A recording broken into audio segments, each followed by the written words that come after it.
Exercise is my drug of choice, and I just like to do it. And I love running and exercising, and I wasn't sure if I was ever going to get back to that level again.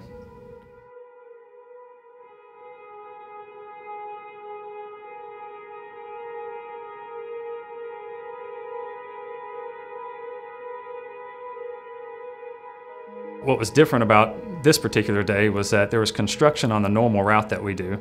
We do it every Tuesday, Thursday. The nature of the ride is very, very fast, very competitive. Nobody was really familiar with the route. I mean, with the dynamics of the route. Everybody knew where it went, but you got to know, if there's a turn coming up, how fast to take the turn, we're going to go right, we're going to go left. What are people doing on the inside, outside, etc.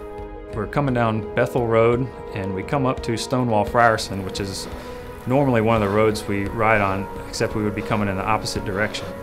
I tried to take the turn about 25 miles an hour, and I got shot out into the other lane, and I looked up and I saw a truck heading my direction. I heard that sound that every cyclist, every avid cyclist knows, which is that carbon crunching against metal, and I knew what happened. I didn't even have to look back, I knew what happened.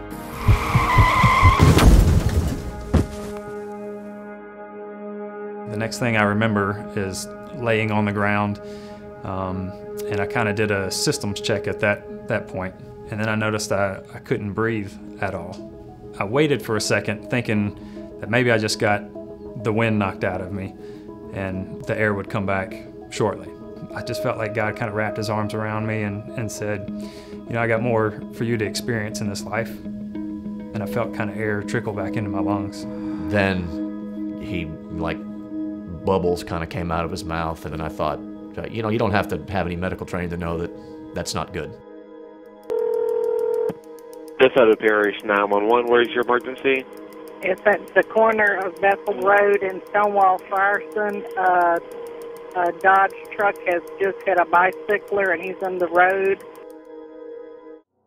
His willpower was so strong, he would breathe, just one breath at a time, close his eyes and concentrate. I distinctively remember that. Like, oh my God, he is breathing against those ribs. Every time I took a deep breath, it would jab further into the lung and wasn't allowing for healing to take place. And then Dr. Richard Weigel decided to do a repeat CT scan to see the continuity of the lungs and the ribs. And all 12 ribs were broken on the left side, many of them flail. So there was an option to do this rib plating procedure. I just feel like after this, there's really nothing we can't get through. So, and I owe a lot of thanks to LSU for that, for saving him. The team, as from EMS to the hospital to the flight team to everybody that had anything to do that laid hands on that patient made a difference. I would allow them to take care of anybody that's my family member. That's how good I feel our team is. All the training, all the hard work that we do pays off when you see an individual just out there, outside, doing his daily activities. It's unbelievable. I'm indebted to you guys for what y'all did for me. You gave me your best, and I'm forever thankful for the things you did for me and my family. We go to the end. We do everything we can within our scope of practice to save a person's life, because that's all that matters, is that we can save that life.